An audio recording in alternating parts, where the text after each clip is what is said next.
창세기 강의의 마지막 부분입니다. 우리는 후반부에서 요셉의 내면적인 모습과 외형적인 모습을 살펴보았지요.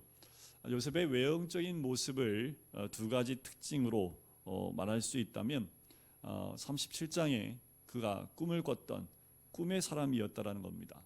여러분들, 근데 그 꿈을 이룰 수 있는 것은 무엇이 꿈을 이룰 수 있을까요?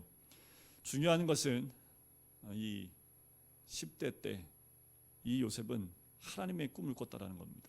그 꿈을 가지고 있다라는 거예요. 이것이 얼마나 중요한지 모르겠습니다. 꿈은 어린아이들만 꾸는 것 아닙니다. 꿈은 하나님 주시는 것을 우리가 소유할 때 나이에 많고 적음에 있지 않아요. 그럼에도 어린아이들이 하나님의 꿈을 가지고 있는 것이 얼마나 중요한지 모르겠습니다. 그 꿈만 가지고 있다면 그건 허황된 거겠지요. 그런데 이 꿈을 이룰 수 있는 것은 믿음입니다. 요셉은 꿈만 가지고 있었던 사람이 아니라 그 꿈을 이룰 수 있는 믿음을 가지고 있었던 사람이지요. 하나님을 신뢰했고 그리고 그 꿈은 이루어졌습니다. 30세에 애굽의 총리 대신이 되었고요. 위기에서 자기 민족을 구원하는 사람으로 성장을 했지요. 우리 모두가 꿈의 사람, 믿음의 사람이 되시기를 주의 이름으로 간절히 축원드립니다. 특별히 우리 아이들이 이 하나님 주신 꿈이 무엇인지에 깊이 기도하고 묵상해 볼 필요가 있습니다. 어릴수록 더 깊이 하나님을 만나서 하나님이 나로 하여금 이런 환경과 또 나를 이 땅에 태어나게 하신 이유가 무엇인지를 깊이 묵상해서 하나님이 각자마다 준 이 땅에서의 꿈이 무엇인지 발견하고 거기에 믿음만 가지고 있고 최선을 다하면 하나님이 이루시는 은혜가 있을 줄 믿습니다. 자, 요셉의 외형적인 모습이 그렇다면 내면적인 모습은 또 어떨까요? 내면적인 모습은 사랑과 용서의 사람이었다라는 겁니다. 얼마나 중요한지 모르겠습니다. 사람이 겉으로 보이는 것, 겉으로 성공하고 있는 것, 겉으로 어떤 사람이냐, 그보다 더 중요한 것은 얼마나 사랑하고 용서할 수 있느냐, 이것이 얼마나 중요한지 모르겠습니다. 그 사람의 인격과 성숙도는요, 그 사람의 성공에 비등하지 않습니다. 그 사람의 인격과 성공은, 그 인격과 성숙은 그 내면에 있는 모습이지요. 얼마나 사랑하고 있고 얼마나 용서하고 있느냐, 그것이 바로 그 사람의 인격입니다. 여러분, 우리는 어떤 사람입니까? 바로 그것을 나타낼 수 있는 근거는 내가 사랑과 용서의 사람인지 아닌지를 보면 알 수 있는 거지요. 요셉은요, 뭐든지 할 수 있는 힘과 그리고 위치 그리고 성공과 영향력을 가지고 있습니다. 무엇인지 다 이룰 수 있는 그 위치에 올라갔습니다.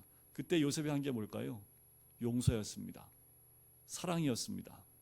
형들한테 모든 것을 되갚아줄 수 있는 위치와 힘과 권력이 있었지만 그 모든 것이 주어졌을 때 그가 제일 먼저 했었던 것은 무엇이냐면 용납하고 용서하고 사랑했던 것이라는 거지요.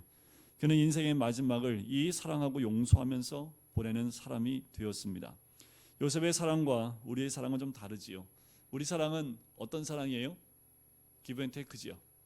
주면 받고 주고, 받고 주고가 없으면 끝. 이것이 우리가 가지고 있는 사랑이라면 요셉의 사랑은요, 그냥 조건이 없이 사랑하는 겁니다. 어쩌면 그에게서 그럼에도 불구하고 라는 사랑을 발견하게 되지요. 이것이 하나님의 사랑입니다. 요셉은 참 놀라운 사람입니다. 조건에 반응하지 않고요, 형들을 그냥 사랑했다라는 겁니다. 만약에 하나님이 조건 가지고 우리를 사랑했다면 단 한 명도 하나님의 사랑을 받을 수 있는 사람이 없어요. 어쩌면 하나님은 눈을 감고 계시는 분이지 않을까 하는 생각이 들어요. 눈을 감지 않고서는 우리의 죄가 안 보이실까요? 그런데 우리의 그 어두운 면, 연약한 면, 죄된 모든 면에 대해서 하나님은 눈을 감고 계시는 것 아닌가. 그래서 우리를 사랑하시고 또 사랑을 더 지나쳐서 그 아들인 예수 그리스도를 십자가에 죽이심으로 그 사랑을 우리에게 부어주신 분이 우리 하나님이고 또 그 하나님의 사랑입니다. 또 하나의 특징이 있다면 뭐라고 말씀드렸는지 기억나세요? 변함이 없습니다. 오늘은 사랑했는데 내일은 말 지지 안 듣네 하고 미워하지 않는다라는 거예요. 하나님 사랑은 변함없이 꾸준하십니다. 언제까지요? 영원히입니다. 하나님 영원히 우리를 사랑하신다라고 말씀하셨기 때문에 그 사랑은 100년 후에 바뀌지 않습니다. 5년 후에도 안 바뀌고요. 영원히 바뀌지 않는 사랑입니다. 그 사랑의 특징이 뭔지 아세요? 인내입니다. 인내. 기다림이라는 거예요. 사랑의 반응을 보이지 않으면 기다리는 겁니다. 사랑은 포기하지 않습니다. 포기할 수 없다는 것은 그 사람이 깨닫고 돌아올 때까지 기다린다라는 거지요. 자녀를 어떻게 포기할 수 있습니까? 자녀가 돌아올 때까지 기다리는 것이 부모의 사랑, 어머니의 사랑 아니겠습니까? 그렇게 하나님은 우리가 돌아오기까지 기다리고 계시는 분. 언제 돌아올지 몰라요. 하지만 하나님은 기다리고 계시는 하나님이다라는 겁니다. 참으로 사랑할 줄 아는 사람은 기다릴 줄 아는 사람입니다. 비판하지 않습니다. 포기하지 않습니다. 요셉은 하나님의 사랑을 아는 사람이었습니다. 형들을 사랑했지요. 자기 인생을 거의 죽음으로 몰아갔던 그 사람들, 그 형들을 그것과 상관없이 용서하고 사랑했습니다. 사도행전에 보면 사도 바울을 우리가 한번 생각해 볼 필요가 있습니다. 사도행전의 사도 바울은 로마 시민권을 가지고 있었고요. 유대인이었습니다. 바리새인 중에 바리새인이요, 이스라엘 중에 이스라엘 사람이 이 사도 바울입니다. 헬라어와 히브리어에 능통한 사람이었습니다. 그런데 바울이 예수님 때문에 뭐 했어요? 매듭 맞고 돌 맞고 감옥에 갇히고 쫓겨다니고 숨어 다니기도 하지요. 그런데 사도 바울에서 발견하지 못하는 모습이 있습니다. 그게 뭐냐면 아무리 두들겨 맞아도, 아무리 핍박을 당해도 섭섭함이 없어요. 그 마음에 원망함이 없습니다. 오히려 자기 동족이 구원받지 못하는 것 때문에 마음에 들끓는 그 괴로움을 갖고 있었던 사람이지, 그 자기를 핍박하고 박해하는 유대인을 향해서 이를 가며 원망하지 않았던 사람이지요. 왜 그럴 수 있었을까요? 사도 바울에게는 예수님이 있었기 때문입니다. 아무리 핍박을 받아도 상처가 남지 않는 사람이 이 사도 바울이었습니다. 예수님이 마음에 있는 사람은 상처가 없다는 거예요. 저는 우리 마음에 섭섭함이 사라지기를 바라고요. 상처와 원망이 사라지기를 바랍니다. 상처받고 예수 믿고, 섭섭해하면서 예수 믿고, 원망하면서 예수 믿습니다. 원망과 상처와 섭섭함이 왜 있을까요? 예수님만 믿으면 되는데 그 동기가 예수님한테 있지 않고요, 자기 자신에게 있기 때문에 그래요. 집중이 자기 자신에게 돼 있으면 당연히 섭섭함이 있지요. 원망함도 생길 수 있고요, 상처를 받을 수 있습니다. 그런데 예수님을 믿는 동기가 예수님이라면 이런 상처가 남아있을 필요가 없는 거지요. 아파요 그러면 아직도 나 중심이구나 라고 생각하시면 됩니다. 우리가 어떤 어려움과 모험을 받아도요, 상처가 없기를 바라고요, 그 상처받은 과거를 쉽게 잊기를 주의 이름으로 간절히 축원드립니다. 요셉이 그런 사람이었다라는 거예요. 요셉의 생애를 통해 감동을 받는 건 뭐냐면 그에게 형들에게 받은 상처가 하나도 남아있지 않다라는 겁니다. 이럴 수 있어요? 이럴 수 없습니다. 그 상처가 어떻게 받을 수 없습니까? 죽으라고 팔아버렸는데, 그 형제들에 의해서 팔려버렸는데, 노예로 팔려버렸고 죽으라고 그렇게 보냈는데 어떻게 요셉의 마음엔 그 상처가 하나도 남아있지 않았을까? 형들을 만났을 때 형님 그럴 수가 있습니까? 라는 한마디 말조차 하지 않은 사람이 요셉입니다. 요셉은 조건 없이 사랑하고 용서를 했지요. 이런 복을 누리기를 원합니다. 요셉이 누린 복의 가장 큰 복은 이런 복입니다. 원망하지 않고 상처도 남지 않고 사랑하고 용서할 수 있는 것, 이거보다 더 큰 은혜가 어디 있고 더 큰 복이 어디에 있습니까?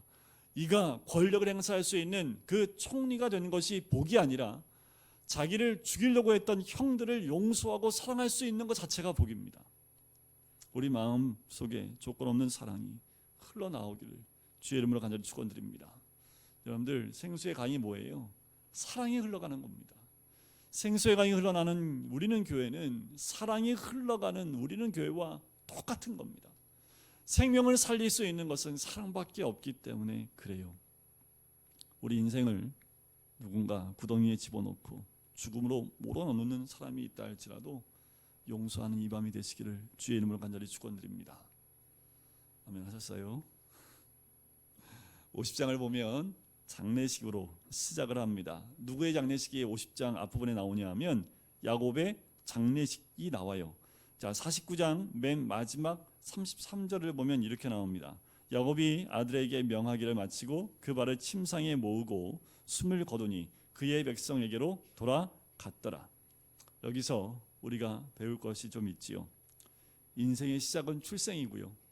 인생의 마지막은 뭐예요? 죽음입니다. 이 땅에서의 시작은 응애하고 이 땅에서 태어나는 출생이라면 이 땅에서 마지막은 눈을 감는 것이겠지요. 아브라함도 죽었고요. 이삭도 죽었고 야곱도 죽었습니다. 이 마지막 장에서 하나님이 우리에게 생각하게 하시는 것이 바로 이 죽음이라는 겁니다. 야곱이 죽은 것을 그냥 건너편에 아니면 과거에 누군가 죽은 것처럼 그냥 그렇게만 보지 마시고요. 우리도 언젠간 이 죽음 앞에 맞닥뜨릴 때에 그 문제를 어떻게 우리가 해결하고 어떻게 맞닥뜨려야 될지를 여러분들 한번 생각해보는 이 50장이 되어야 되겠습니다. 죽음을 준비하는 사람, 가장 현명한 사람입니다. 그 사람에는 영생이 있지요. 죽음을 준비한다는 건 뭐예요? 믿음 가운데 가는 것을 의미하는 거지요. 우리가 죽음을 준비한다면, 죽음이라는 것을 준비할 수 있다면 믿음이 없을 수 없습니다. 그런데 많은 사람들은 죽음을 준비하지 않고 영원히 사는 것처럼 죽음을 준비하지 않기 때문에 지옥에 가는 거지요. 죽음을 준비한다면 예수 그리스도를 믿을 수밖에 없습니다. 우리는 모두 다 하나님의 형상대로 지음받은 사람입니다. 죽음으로 끝나는 게 아니에요. 만약에 죽음으로 끝난다면 저도 사도 바울도 똑같이 이 말씀을 전하는 게 얼마나 이유 없습니다. 하지만 죽음이 끝이 아니기 때문에 그 죽음 이후에는 뭐가 있을까요? 한번 죽는 것은 사람에게 정해진 일이지만 그 후에는 뭐가 있어요? 심판이 반드시 있다라는 겁니다. 죽은 후에는 우리가 삶 가운데 있었던 그 열매를 가지고 하나님이 심판하시는 그 심판이 남아 있습니다. 죽음은 예수 그리스도를 믿는 하나님 자녀에게는 끝이 아니라 시작을 의미합니다. 요셉은 아버지의 그 시신의 입을 마주주지요. 그리고 야곱의 시신을 40일 동안 처리를 해요. 그리고 70일 동안 통곡을 합니다. 이것은 애굽의 그 장례에 따라서 이렇게 합니다. 그리고 야곱의 유언대로 애굽에 장사하지 않고요. 약속의 땅 가나안으로 옮겨갑니다. 여기서 큰 영적인 의미가 있어요. 바로 하나님의 말씀 위에 죽음을 두어야 한다라는 겁니다. 야곱은 마지막 죽음을 앞두고 그 죽음을 하나님의 언약 위에 두었다라는 거지요. 야곱은 자기의 몸을 하나님 약속 위에 둡니다. 자신은 죽었지만 자기 몸은 하나님 주신 약속의 땅, 자기 조상들이 묻힌 그 땅에 묻히기를 원했습니다. 바로 야곱의 결론이 뭐예요? 하나님 약속이라는 거예요. 여러분, 우리도 예수 그리스도 위에 우리의 죽음을 두시기를 주의 이름으로 간절히 축원드립니다. 그 사람에겐 영생의 시작이 되는 거지요. 하나님 말씀 위에 있는 죽음이 되는 것, 그것이 가장 복된 하나님의 은혜인 줄 믿습니다. 7절부터 9절까지 보면 거대한 장례 행렬을 볼 수 있습니다. 자, 이 장례 행렬, 굉장한 장례 행렬입니다. 가난한 사람들이 보고 놀랄 정도로 그런 크고 아주 거대한 장례 행렬이 이루어지고 있습니다. 그런데 중요한 것은 그 거대하고 뻑적지근한 장례 행렬이 중요한 것이 아니라 야곱은 하나님의 언약 위에 있었다는 것이 가장 중요합니다. 우리 눈에 보기에는 거대하고 화려한 장례식이나 그 행사를 보고 멋지다라고 너무도 큰 것이다 라고 놀랄 수 있지만 정말 중요한 건 뭐예요? 천국으로 가는 환송의 시간인지 아닌지가 정말 중요한 거지요. 아무리 화려하다 할지라도 천국으로 가는 길이 아니라면 그것은 화려해도 아무 소용이 없습니다.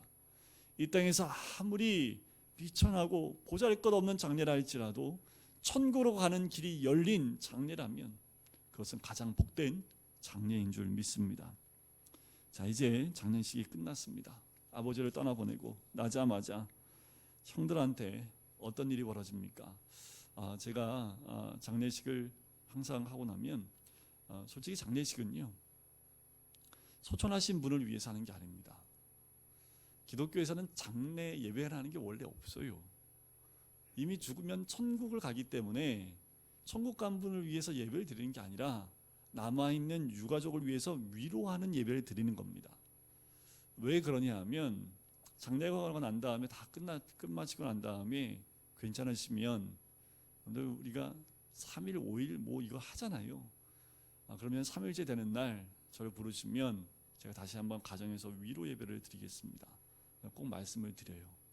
그리고 정리가 되시면 꼭 댁에 가서 예배를 드렸으면 좋겠습니다 라고 말씀을 드립니다. 왜냐하면 그 빈자리 때문에, 그 죽음에 대한 충격 때문에 우울증에 걸리는 경우가 많고요, 심령이 많이 상하는 경우가 많기 때문에 장례식 그 기간 가운데는 잘 몰라요.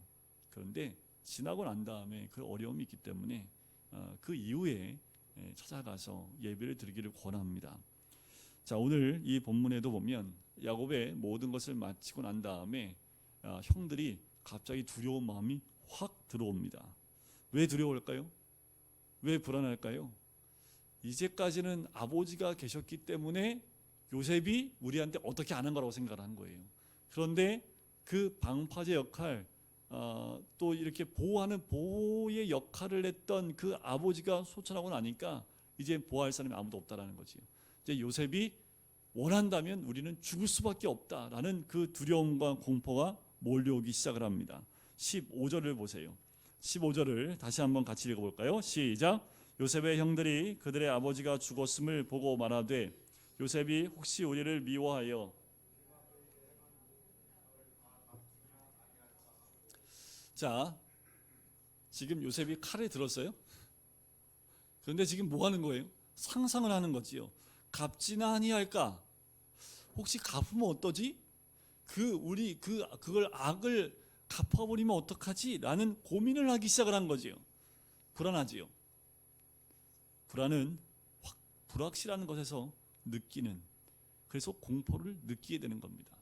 불안은요, 확실하지 않아요. 불확실한 것에 대해 느끼는 공포이지요. 마치 그런 거예요. 제가 전에도 한번 말씀드렸었는데, 제가 한 10년 전에 자다가 문득 배가 단단해져가지고 이거 혹시 아니야? 새벽 3시에, 지금도 생각해요. 새벽 3시에 깨가지고 새벽 예배 갈 때까지 잠을 못 잤어요. 별별 생각이 다 들더라고요. 그때는 막내가 없었고요. 그때는 동작구에 살았을 때인데, 총신대 뒤에 뒷동산 넘어가면 거기 살았었는데, 그때 그 한번 그 밤에 속이 이제 이게 민감하면 장 운동이 멈추거든요. 이게 민감한 장들이, 그런데 그러면 이게 장이 좀 딱딱한 느낌이 납니다. 근데 그걸 전혀 몰랐었거든요. 그러니까 이제 1시간 반 동안 소설을 혼자 다 썼는데, 얘네들 아직 어린데, 현솔이가 그때 유치원 다니고 막 이럴 때였거든요. 그러니까 그때 그 불안감이 확 올라오는데 1시간 반 동안 잠을 못 자고 별별 생각 다 하고 기도도 하고, 그리고 이제 새벽 기도 가서 또 기도하고 그랬던 기억이 납니다. 여러분들, 우리가 생각지 않은 그냥 추측을 통해서 오는 불안감이 우리를 엄습하는 것이 거의 대부분입니다. 이러다가 우리 애들 병 걸리는 거 아니야? 이러다가 우리 코로나 바이러스에 걸리는 거 아니야? 이런 불안감이 지금 이 사회를 덮고 있는 거 아닙니까? 걸리지도 않았는데 오히려 걸린 사람보다 더 불안해해요. 오히려 걸렸으면 치료받으니까 마음은 편하실 것 같아. 그런데 걸리지 않은 많은 사람들이 두려움에 떨고 있다는 거지요. 마치 자기가 내일 걸릴 것처럼 두려워한다라는 겁니다. 미래는 아무도 가보지 않은 세계지요. 그래서 불안한 마음이 있습니다. 그러나 믿음을 가진 사람들은 하나님을 자신의 미래로 삼는 사람들입니다. 미래는 불안하지 않아요. 죽음도 불안하지 않습니다. 왜요? 미래의 주인은 누굽니까? 하나님이시기 때문에 그래요. 미래로 가면 갈수록 우리는 하나님의 가슴을 느끼고 하나님의 뜻을 깨닫게 되는 겁니다. 이게 믿음의 사람이지요. 나의 앞날을 인도하실 분이 누구예요? 하나님이라는 믿음이 있으면 미래에 대한 두려움이 아니라 하나님에 대한 믿음으로 미래가 두렵지 않고 하나님의 인도하실 것을 믿음으로 나갈 수 있는 거지요. 요셉의 형들이 불안해했던 까닭은 용서받지 못한 과거 때문입니다. 그들은 과거를 돌아보면서 요셉이 자신들을 용서하지 못했다, 용서하지 않을 것이다 라고 생각을 하는 거지요. 용서받지 못한 사람들은 항상 이런 생각을 해요. 여러분들 용서하시길 바랍니다. 또 용서 받으시기를 바랍니다. 그것이 평안과 안심의 기초이지요. 그들이 이렇게 생각을 한 거예요. 지울 수 없는 과거, 용서받을 수 없는 과거가 있었지만 그런데도 버텨온 것은 아버지가 있었기 때문이었다. 그러나 이제 아버지가 돌아가셨기 때문에 요셉이 우리에게 어떤 태도로 나올지 모르겠다 하면서 모든 형들이 요셉의 눈치를 살피기 시작하는 거지요. 미래가 불안한 사람들은 항상 긴장하고 눈치를 보며 살 수밖에 없고 초조해야 하고요. 안심하지 않습니다. 요셉이 어느 날 갑자기 죽일 수도 있다고 생각을 하는 거지요. 예수님의 이름으로 우리의 모든 과거를 다 용서받았음을 믿으시길 주의 이름으로 간절히 축원드립니다. 과거를 돌이켜볼 필요가 없습니다. 과거는 예수 그리스도의 이름으로 다 용서받은 줄 믿습니다. 그럼에도 불구하고 과거를 캐고 돌아다니는 사람이 있으면 참 비겁한 사람이지요. 한 사람을 넘어뜨리는데 가장 큰 건 그 사람의 과거를 자꾸 들먹이면 그 사람의 약점을 잡고 망하게 하는 것과 똑같기 때문에 그렇습니다. 중요한 것은 그 사람의 과거를 캐는 것, 그것이 중요한 것이 아니라 우리는 과거와 결별하고 과거와 똑같은 삶이 아닌 믿음의 사람의 삶으로 살아가야 됩니다. 여러분, 예수님이 우리의 미래입니다. 하나님이 우리의 미래여야 합니다.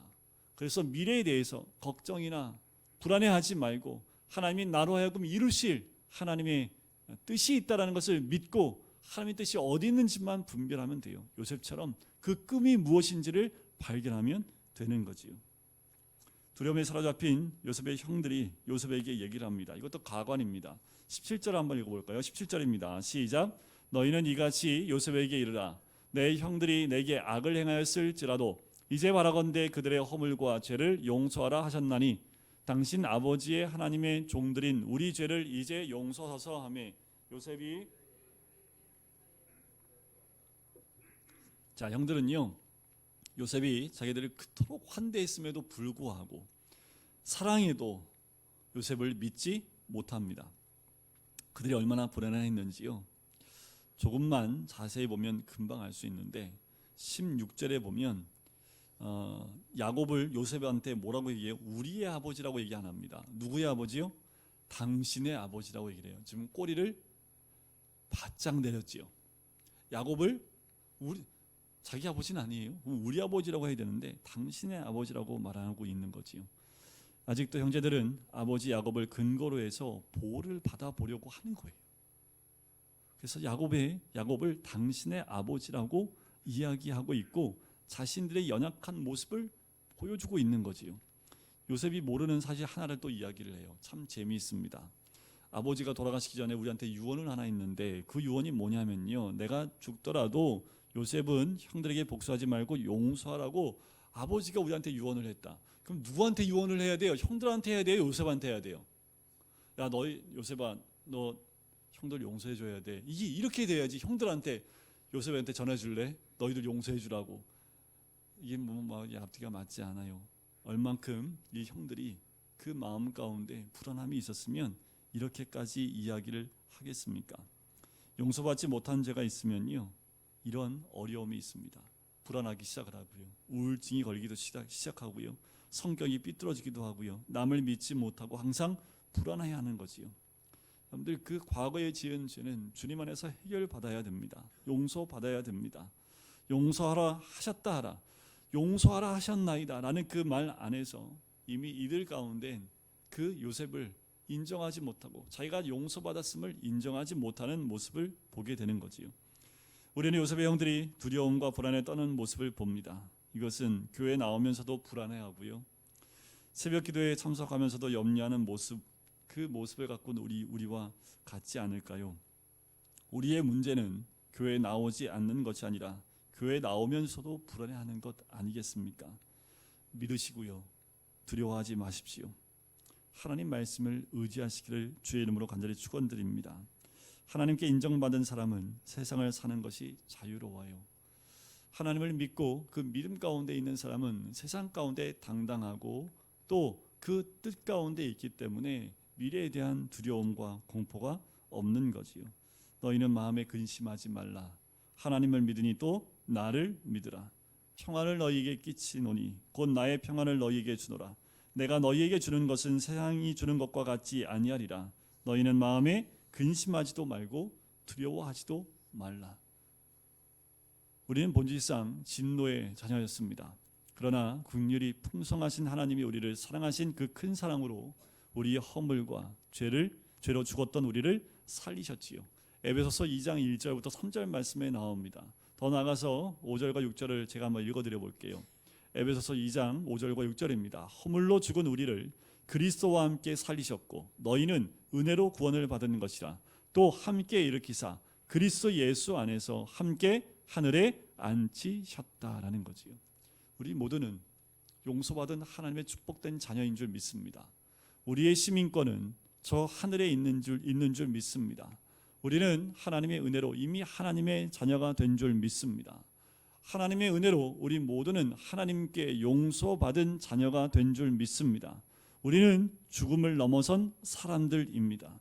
이 말씀을 아세요? 사망아 너의 이기는 것이 어디 있느냐? 사망아 너의 쏘는 것이 어디 있느냐? 죽음이 더 이상 우리를 겁줄 수 없다라는 거지요. 불안하게 할 수 없다라는 겁니다.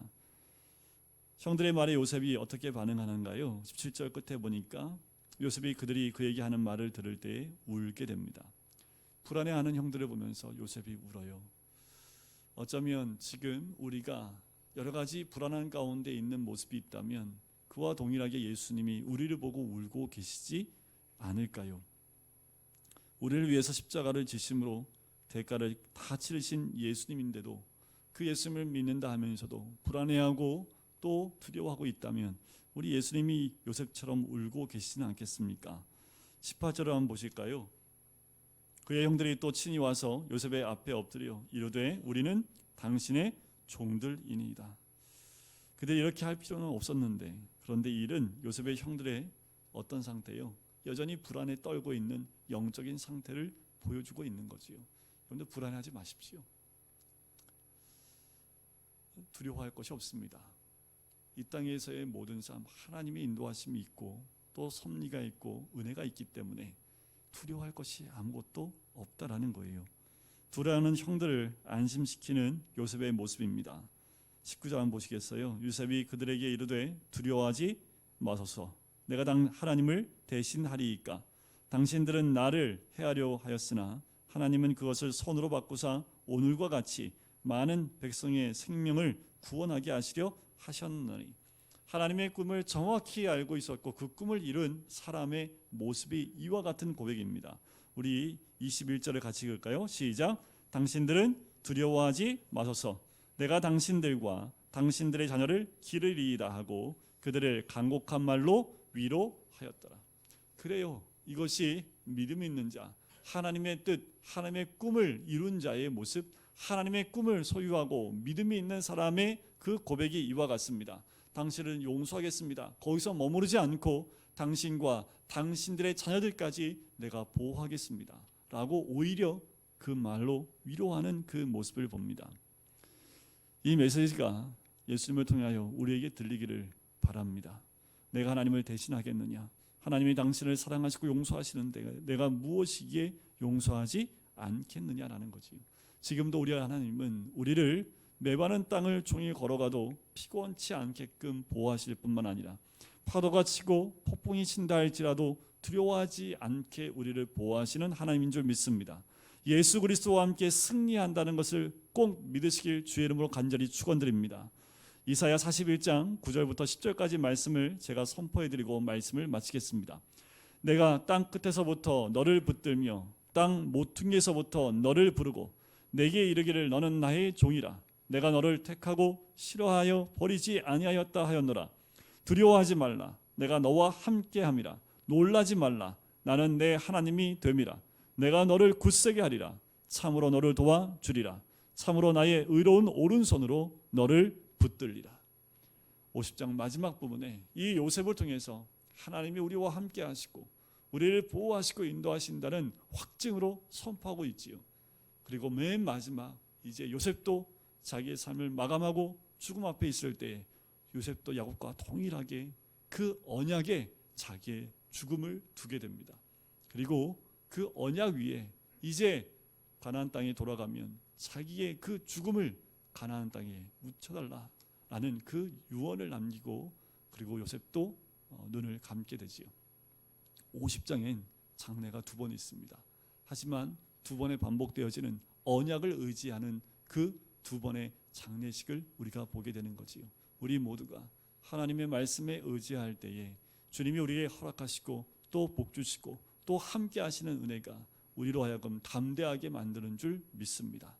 우리의 삶에 하나님의 통치하심, 또 하나님이 나의 하나님이 됨을 온전히 믿는 믿음 가운데 있는 우리 모든 성도님 되시기를 주님의 이름으로 간절히 축원드립니다. 우리 함께